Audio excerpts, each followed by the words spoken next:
और जितने भी लोग फिल्म देख के आ रहे थे सब के सब क्या हो गया?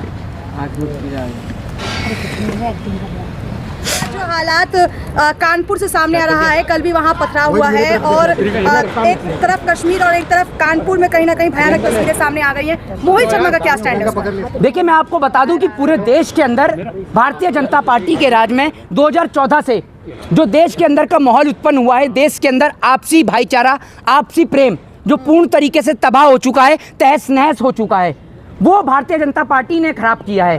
भारतीय जनता पार्टी के नेता जहां भी जाते हैं, चाहे वो देश हो चाहे वो विदेश हो, उनको हर जगह से विरोध का सामना करना पड़ता है। यहाँ तक कि जब भारतीय जनता पार्टी के नेता ऑस्ट्रेलिया के अंदर तक जाते हैं, वहाँ भी उनके खिलाफ विरोध प्रदर्शन होता है। आपने देखा कि कार्यक्रम उनको रद्द करना पड़ता है। आज पूरे देश के अंदर कश्मीर से कन्याकुमारी तक की स्थिति इतनी खराब है कि देश के अंदर का माहौल पूरी तरीके से खराब हो चुका है। आज कश्मीर के अंदर लगातार लोग मारे जा रहे हैं। कश्मीर के अंदर के चाहे वो पुलिस कांस्टेबल हों, कश्मीर के अंदर के रहने वाले आम नागरिक हों, कश्मीर के अंदर के राहुल भट्ट हों, कश्मीर के अंदर के मुदस्सिर अहमद शेख हों, कश्मीर के विजय कुमार हों, या फिर आज के दिन, मैं आपको आज के दिन की घटना बता रहा हूँ, आज के दिन की कश्मीर के अंदर जो वहाँ के जो माइग्रेंट जो लेबर थे, उनको भी आतंकवादियों ने शूट किया है। मैं आपको बता दूं, ये सबसे बड़ा सरकार का नाकामयाबी का फेलियर रहा है। बुडगाम के अंदर आज वहाँ के जो माइग्रेंट जो वहाँ के लेबर थे, मजदूर थे, उनको गोली मारी गई आतंकवादियों के द्वारा। तो अभी तो 2 दिन में 2 बार बैठक कर चुके हैं अजीत डोभाल से गृह मंत्री अमित शाह, तो अभी तक भी आपको लग नहीं रहा है कि जो भाजपा का स्टैंड है वो कहीं ना कहीं साफ हो पाएगा कश्मीर में, वो लोगों की मदद कर पाएंगे? देखिए, एक बात मैं आपको बता दूं, अगर भारतीय जनता पार्टी की ये इच्छा होती ना, और भारतीय जनता पार्टी ये चाहती कि कश्मीरी पंडितों की या कश्मीर के लोगों की वाकई में ही मदद की जाए, तो विजय कुमार कोई मुसलमान नहीं है, ठीक है ना। मुदस्सिर अहमद शेख कोई, आप ये समझिए, कोई देशद्रोही नहीं है, वो कश्मीर की पुलिस का बंदा है, ठीक है ना। जो वहाँ जो एक्टर जो देश के लिए जिन्हों को गोली मार दी गई आतंकवादियों के द्वारा, वो कोई पाकिस्तान की नहीं थी, वो भी हिंदुस्तान की थी। राहुल भट्ट कोई मुसलमान, कोई पाकिस्तान के नहीं थे, वो भी हिंदुस्तान के थे। लगातार कश्मीरी पंडितों ने इतना तक सरकार को अल्टीमेटम दे दिया कि हम पलायन कर देंगे, लेकिन मोदी जी रद्दी भर फर्क नहीं, रद्दी भर फर्क नहीं। और जनाब, मैं आज इस देश की सोशल मीडिया का तहे दिल से धन्यवाद करता हूं, लेकिन आप लोगों के लिए भी एक बात यही कहना चाहूँगा, एक बात आप लोगों के लिए यही कहना चाहूँगा कि आप लोग लगातार जिस तरीके से देश की आवाज़ को उठाते हैं, लेकिन आप लोगों को भी टारगेट किया जाता है। लगातार कई यूट्यूब के चैनलों को बंद किया जा रहा है, ठीक है। तो हम उनके लिए भी कहना चाहेंगे, आप लोग आवाज़ उठाने का काम करिए, पूरा देश आपके साथ है। लेकिन जिस तरीके से कश्मीर के अंदर लगातार कश्मीर के लोगों को मारा जा रहा है, मेरी कश्मीर के लोगों से बात हुई, पता है आपको कश्मीर के लोग कितना डर और दहशत के अंदर हैं। कश्मीर के लोगों का साफ तौर पे कहना है, मेरी कश्मीर के लोगों से बात हुई, लेकिन मैं आपको उनकी रिकॉर्डिंग्स नहीं सुना सकता हूं। उसके पीछे का कारण ये है कि वो लोग ये कह रहे हैं कि अगर आप हमारी रिकॉर्डिंग यहाँ पर न्यूज़ चैनल्स में सुना देंगे तो हमारा जो है यहाँ पर हमारे को गोली मार दी जाएगी।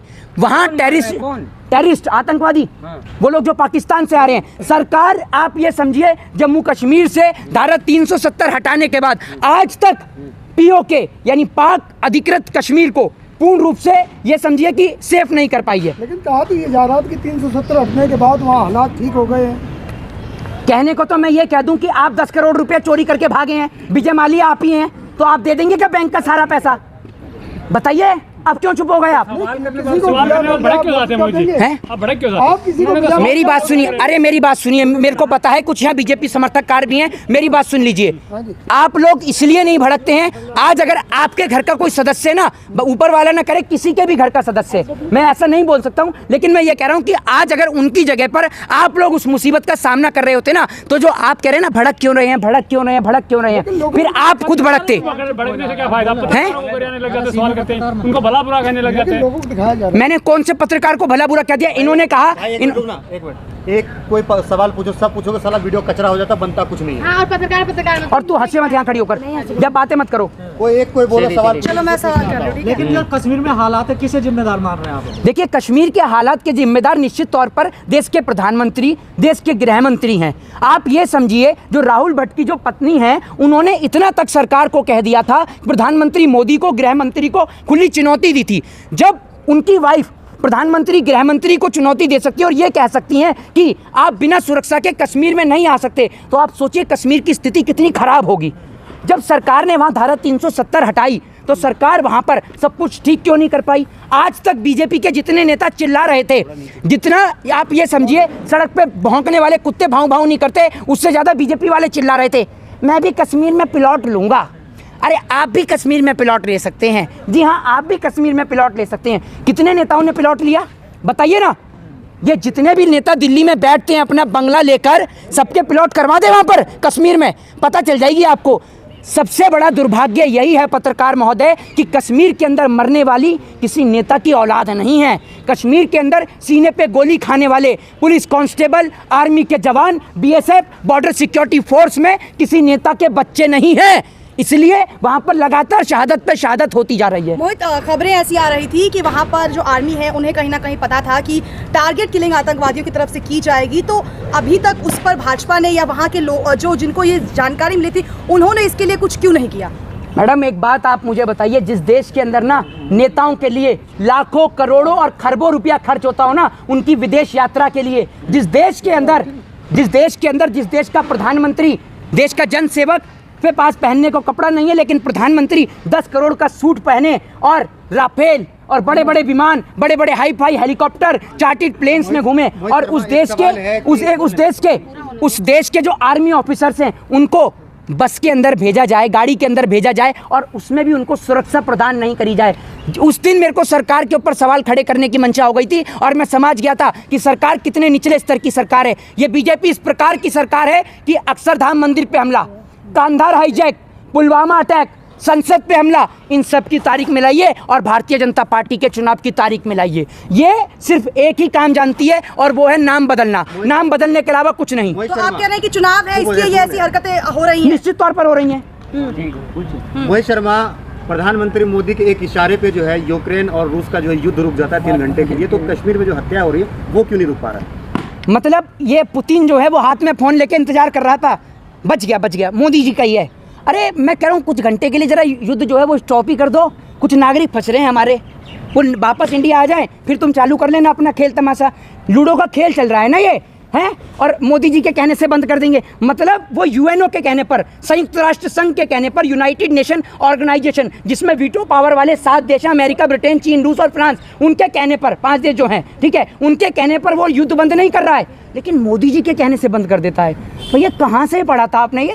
ये बताइए ना आप मुझे। भाजपा के नेताओं का, अरे भाजपा के नेता तो इस तरीके का बयान भी दे देते हैं, देखा नहीं आपने कि मैं चाहता हूं कि पूरे देश में आरएसएस का झंडा लहरे।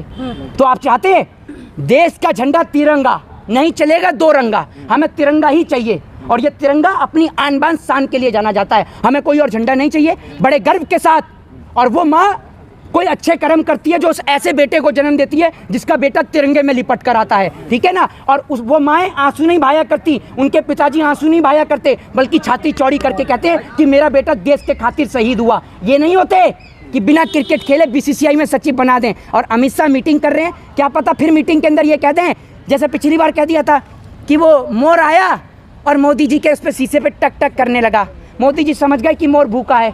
ये मीटिंग करेंगे। क्रिकेट का मैच जब ये आईपीएल देख रहे थे ना, कश्मीर के अंदर बुरा हाल था, कश्मीर का स्थानीय निवासी मर रहा था, कश्मीर का पुलिस वाले मर रहे थे, कश्मीर के जवान शहीद हो रहे थे, लेकिन प्रधानमंत्री बना रहे थे 8 साल बेमिसाल और गृह मंत्री आईपीएल देख रहे थे। कश्मीर फाइल पे तो इतने बवाल मचा था मोहित जी, वो लोग कहाँ हैं? इनको तो ढूंढ कर लाइए। ये मिथुन चक्रवर्ती तो भारतीय जनता पार्टी का इतना बड़ा समर्थककार है, और जितने भी लोग फिल्म देख के आ रहे थे सब के सब। क्या हो गया? आग बुझ गया। कश्मीरी फाइल्स देख के मेरे को बड़ा दुख हुआ, इतनी बुरी स्थिति। अनुपम खेर डिबेट शो के दौरान रोए भी थे। मैं रो नहीं रहा हूँ, ये मैं आपको बता रहा हूँ, ये उन लोगों का बता रहा हूँ मैं। ये एक्टर जो हैं, ये अरे मोदी जी मैं आपको बता रहा हूँ, मोदी जी तो इतने बड़े एक्टर हैं कि एक आदमी को रोने के लिए आंख में ग्लिसरीन की जरूरत होती है। अगर एक्टर की आंख से जो आंसू आता है ना, वो ग्लिसरीन डालने के बाद आता है। मोदी जी तो इतने बड़े एक्टर हैं कि कहीं भी खड़े खड़े रो जाते हैं, और उनको देखते देखते अब तो योगी जी भी सीख गए हैं, वो सदन में रो देते हैं योगी जी भी खड़े खड़े। मोदी जी कहते हैं मेरी जान को खतरा है। जिस देश के प्रधानमंत्री की जान सुरक्षित नहीं है, वो जनता को कहाँ से सुरक्षित रखेंगे? जी रुमाल में ग्लिसरीन लगा रखी। नहीं, मेरे को ग्लिसरीन की जरूरत नहीं है। मेरे लिए मेरे कश्मीर के लोगों का दर्द और पूरे हिंदुस्तान का दर्द मेरे सीने में है। मेरे को किसी के आगे आंसू बहाने की जरूरत नहीं है। मैं कश्मीर के लोगों के लिए अगर कुछ कर सकूं तो वो मेरे लिए बड़ी बात है। किसी को आंसू बहाकर मेरे को दिखाने की जरूरत आप क्या करेंगे नहीं उन है। और लोगों ये जो अनुपम खेर हैं, ये जो अनुपम खेर हैं, ये बीजेपी के इतने बड़े समर्थककार हैं, फिल्म बनाते हैं the accidental prime minister. Film नहीं बनाई गई आपसे द कॉन्स्टिट्यूशन के ऊपर? पृथ्वीराज, ये एक मिनट, ये जो अक्षय कुमार है, ये मुगलों के इतिहास बताए जाते हैं, हिंदू राजाओं के इतिहास नहीं बताए। हाँ, ये कनाडा वाला बताएगा ना हिंदू राजाओं के इतिहास, है ना। ये कनाडा वाले से पूछिए ना जाकर कि आप हिंदुस्तान के नागरिक हैं भी या नहीं। कनाडा की नागरिकता लिए बैठे हैं। और दूसरी बात ये बोलते हैं दाने दाने में केसर का दाम, ठीक है। अपने आज तक इन्होंने अपने घर वालों को खिलाया केसर? एक बात आप मुझे बताइए, ऐसा कौन सा 5 रुपए में केसर मिल जाएगा आपको? इतना सस्ता हो गया केसर, दुनिया है? मुंह में गुटखा और कदमों में, हाँ, कदमों में दुनिया। देख, इनको ये इतना बढ़िया इतिहास पढ़ के आए हैं कि आप ये देखिए, अगर गूगल पे भी सर्च करते हैं ना, तो आप ये देखिए कि जब आप पृथ्वीराज चौहान के बारे में पढ़ते हैं तो पृथ्वीराज चौहान के